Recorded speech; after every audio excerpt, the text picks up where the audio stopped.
क्या पूछा, monochromatic light is incident from air. तो इधर से लाइट आ रहा है, वो भी मोनोक्रोमेटिक है। रिफ्रैक्टिव सरफेस इधर क्या है, √3 है, एन नॉट का वैल्यू दिया है। और इसका एंगल ए का value 75 degree. The other refractive surface इसमें कोटिंग किया था और प्रिज्म ऑफ, उसका रिफ्रैक्टिव इंडेक्स एन है।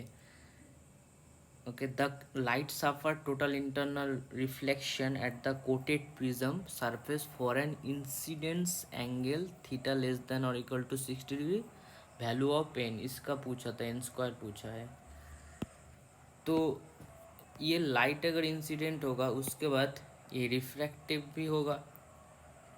तो रिफ्रैक्टिव होगा तो ये होगा क्या, आर, और इसमें भी रिफ्रैक्शन होगा। ये इसका नाम दे देता हूँ क्यू, सी क्यों दिया, क्योंकि क्रिटिकल एंगल आएगा। टोटल इंटरनल रिफ्लेक्शन अगर मैं आर को इंक्रीज करूँ तो we know that sine theta equal to 1 into sine theta equal to √3 into sine R. तो मैं थीटा का डिक्रीज करूँ, थीटा को डिक्रीज करूँ तो ऑटोमेटिकली आर भी डिक्रीज हो जाएगा।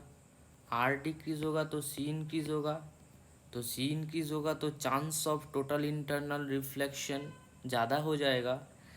तो थीटा का वैल्यू जितना कम है तो उतना टोटल इंटरनल रिफ्लेक्शन होने का चांस ज़्यादा है। तो थीटा का वैल्यू अगर 60 डिग्री है, मैक्सिमम तक कितना जा सकता है, 60 डिग्री। तो उस 60 डिग्री में क्या होगा, उस 60 डिग्री में इसका टोटल इंटरनल रिफ्लेक्शन होगा। बस क्वेश्चन में यही समझना चाहिए था, बस हो जाएगा अभी। तो ये एंगल कितना है, 90 डिग्री। तो इस सरफेस में मैं लिख सकता हूँ एन इंटू साइन 90 डिग्री। क्यों एन लिखा, क्योंकि ये कोटेड मीडियम है। तो अंदर वाला जो मीडियम था √3, उसका एंगल क्या था, साइन सी। तो मैं साइन सी इक्वल टू क्या लिखूँ, या एन इक्वल टू क्या लिखूँ, √3 साइन सी। मुझे सिर्फ सी फाइंड करना है। इधर से क्या आएगा, साइन थीटा, थीटा क्या क्या हो सकता है मैक्सिमम, 60 डिग्री। तो √3/2। तो इधर √3, तो आर का वैल्यू क्या आएगा, आर का वैल्यू आएगा 30 डिग्री। तो we know that C plus R equal to 75 degree. कहाँ से आया, R1 plus R2 equal to ए। बस हो गया। सी का वैल्यू 45 डिग्री पुट करेंगे तो √3/√2 आएगा। तो R square equal to 3/2, 1.5 answer. चलो नेक्स्ट क्वेश्चन, ये भी 2015 जेई एडवांस का है। Consider a concave mirror and convex lens, refractive index 1.5 of focal length 10 centimetre each, separated by distance 50 centimetre. अच्छा, रिफ्रैक्टिव इंडेक्स क्या है, इन यार के रिफ्रैक्टिव इंडेक्स 1 है, shown in the figure. And object is place at the distance 15 centimetre from the mirror. तो मेरे पास क्या क्या डाटा है, एक रिफ्रैक्टिव इंडेक्स 1.5 है, यार का रिफ्रैक्टिव इंडेक्स 1 है, सेंटीमीटर रिफ्रैक्टिव इंडेक्स 1 दिया, कोई कोई फ़ायदा ही नहीं इसको देने का। 10 सेंटीमीटर है फोकल लेंथ, सबका दोनों का ही 10 सेंटीमीटर है। मैग्नीफिकेशन बोला, M1 होगा कब, जब मिरर की वजह से होगा। M2 कब होगा, M2 कब होगा, जब लेंस की वजह से होगा। चलो ये क्वेश्चन सॉल्व करते हैं। तो पहले क्या करना पड़ेगा, U का वैल्यू लेना पड़ेगा। U कहाँ है, U इक्वल टू, पहले है आगे है, तो लाइट इधर से जाता है, तो लाइट जिधर जाता है उधर ही पॉजिटिव होता है, और मिरर से लेफ्ट हैंड साइड में नेगेटिव होता है। तो U का वैल्यू -15, F का वैल्यू क्या होगा, फोकल लेंथ -10। अच्छा, तो 1/v, तो v इक्वल टू क्या लिख सकते हो मिरर के लिए, UF/U-F।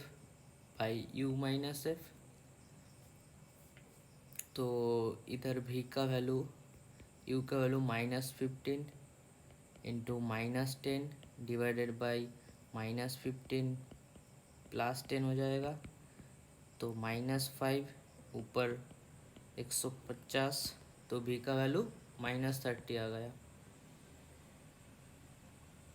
ओके, तो भी का वैल्यू -30 आया। तो इसके बाद क्या होगा, ये जो लेंस है, इस लेंस का एफ पता नहीं है, सिर्फ मिरर का है, मिरर का 10 सेंटीमीटर दे दिया था, तो इसको एफ फाइंड करना है। तो 1/f इक्वल टू क्या होगा, 1.5 रिफ्रैक्टिव इंडेक्स -1 इंटू 2/r। तो पहले सिस्टम में क्या था, एयर मीडियम था, सेकेंड सिस्टम में क्या था, 7/5 था। ये दूसरा मीडियम में डुबा दिया इसको, लाइक वाटर या कुछ भी, मार्करी, उसमें डुबा दिया। तो पहले हम लोग क्या लिया था, एयर मीडियम, एयर मीडियम में है, तो एयर मीडियम है, तो 1/f इक्वल टू 1.5। तो ये कैलकुलेशन करके एफ का वैल्यू क्या आएगा, 0.5 कट जाएगा 1/r, तो एफ इक्वल टू आर है। तो अभी आर का वैल्यू कितना है, आर का वैल्यू 10 सेंटीमीटर।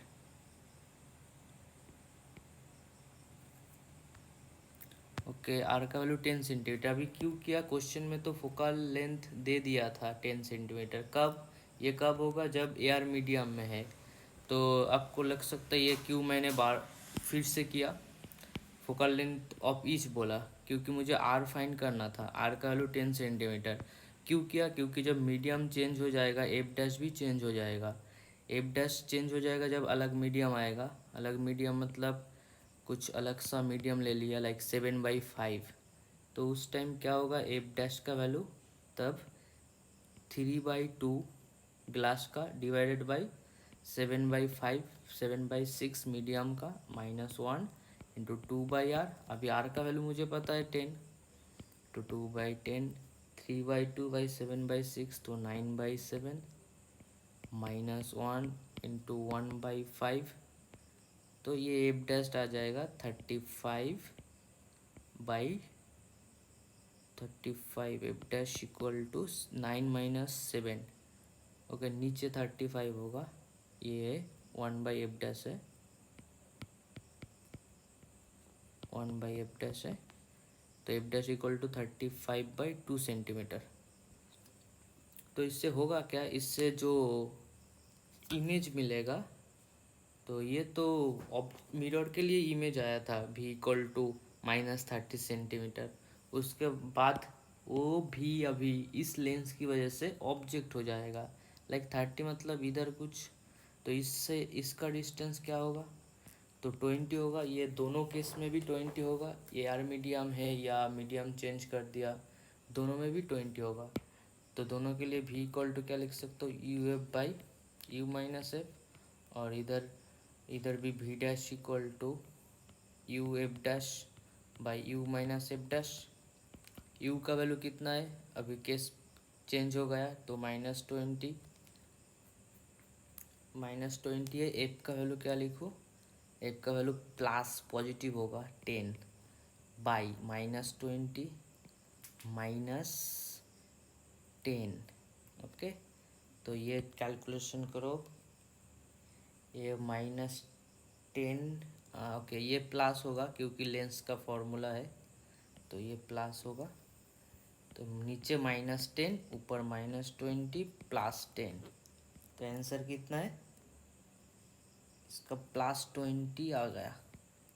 सिमिलरली भी डैश आएगा, ये भी प्लस होगा। यू का वैल्यू कितना है, ये लेंस है, इसकी वजह से, लेंस की वजह से इमेज बन रहा है, तो यू का वैल्यू -20, एफ डैश का वैल्यू 35/2, सिमिलरली नीचे -20 + 35/2। तो इसको सॉल्व करने के बाद ये 2 कट जाएगा, ऊपर 700 आएगा, तो 700 नीचे 5 आएगा और एक माइनस साइन। तो मुझे फाइंड करना क्या था, m2/m1, m2/m1। अभी दोनों केस में क्या है, u सेम है, तो u सेम है, तो u तो कट जाएगा, तो इसलिए आंसर क्या है, v2/v1 है। बस दोनों को डिवाइड कर देंगे, 700 बाई 5 इंटू 20, तो आंसर कितना आएगा 7। तो इसका आंसर 7 है। ओके, जेई एडवांस का क्वेश्चन, कुछ क्वेश्चन में थोड़ा टाइम लगेगा, कैलकुलेटिव था क्वेश्चन और कॉन्सेप्चुअल भी था। इधर से क्या क्या मिला, इधर से ये चीज़ बहुत इम्पोर्टेंट था कि मिरर जो है ना वो मीडियम में डिपेंड नहीं करता, क्योंकि इसका वैल्यू एफ का वैल्यू तो हमेशा 2/r होता है, सॉरी r/2 होता है। एफ का वैल्यू r/2 होता है, मगर इसके लिए एफ चेंज हो जाता है। मीडियम चेंज करूँ तो focal length of lens change होता है, ये याद रखना। 2011 ये भी आईआईटी का क्वेश्चन है।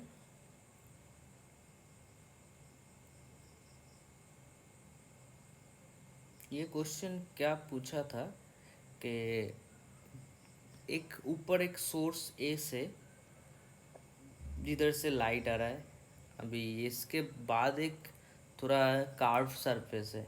ये कार्व कैसे काम करेगा, क्वेश्चन में लिखा है तो बोला क्या, वाटर रिफ्रैक्टिव इंडेक्स इधर वाटर है, टैंक कितना है 18 सेंटीमीटर का।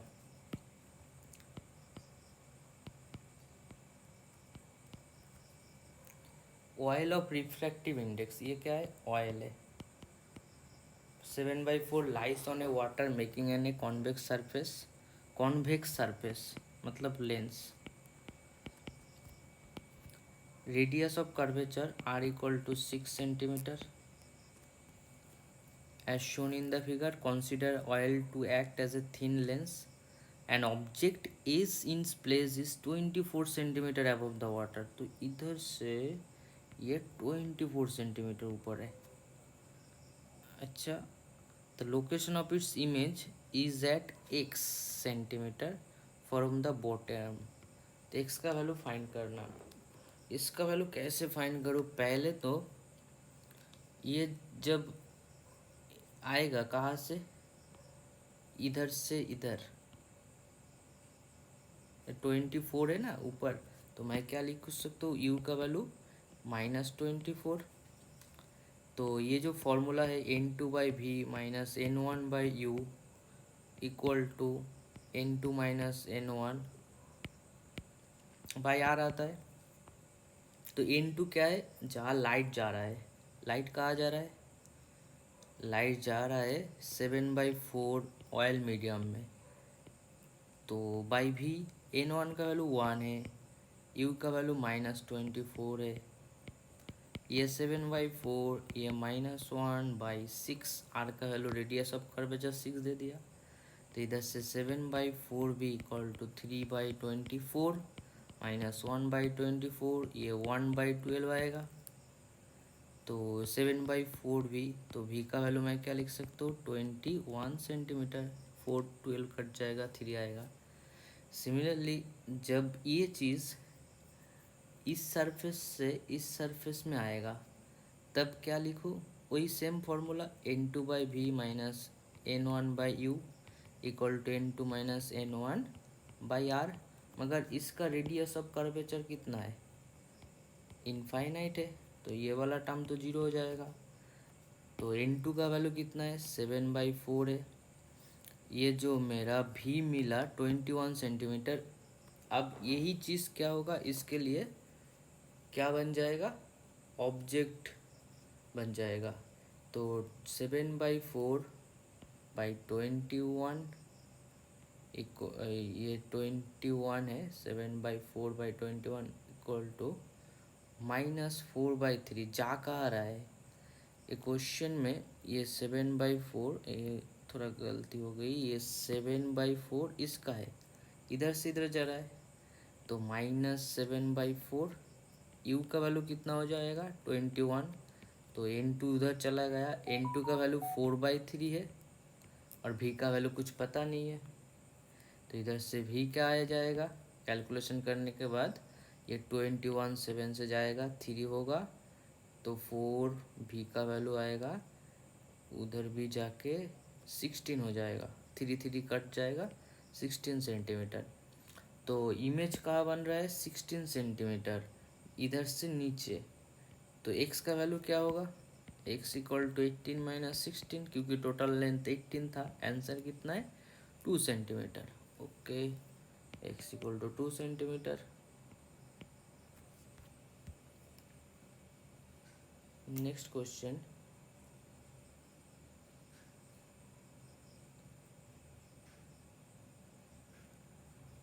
इसमें क्या था, 2017 का डायग्राम सिर्फ डराया था और कुछ नहीं। क्वेश्चन में जो डायग्राम दिया था, ये कौन सी सरफेस में इसका पैरेलल हो रहा है, ये चीज़ में। ओके, तो मैं डायरेक्ट इसको लिख सकता हूँ कि n minus M minus 1 into delta n into sine 90 degree equal to n है ये medium, n into sine theta. तो क्वेश्चन में कुछ वैल्यू दे दिया, डेल्टा n का वैल्यू 0.1 है, n का वैल्यू क्या है, n का value a monochromatic light is travelling in a medium refractive index n equal to 1.6 दिया है, तो ये है 1.6। तो अब क्या हुआ, वो 30 डिग्री, थीटा का वैल्यू भी 30 डिग्री दे दिया, तो 1/2 हो गया। Interface of the glass layer are parallel to each other, the refractive index of different glass layer, सब में थोड़ा थोड़ा रिफ्रैक्शन होगा।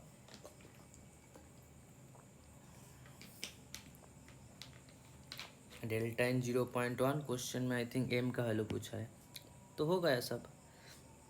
n माइनस n का value 1.6 minus m minus 1 into 0.1 equal to ये,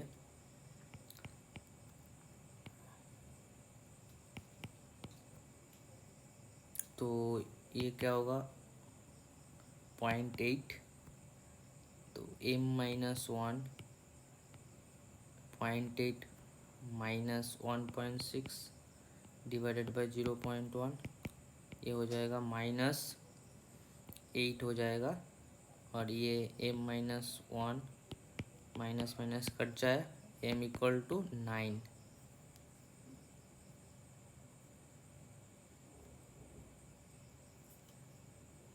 ओके, ये भी क्वेश्चन सही था। चलो नेक्स्ट क्वेश्चन, बहुत बढ़िया क्वेश्चन था ये, 2018 का favourite question. A wire is bent, एक वायर है उसको बेंड करके ऐसे शेप दे दिया। पहले तो क्वेश्चन को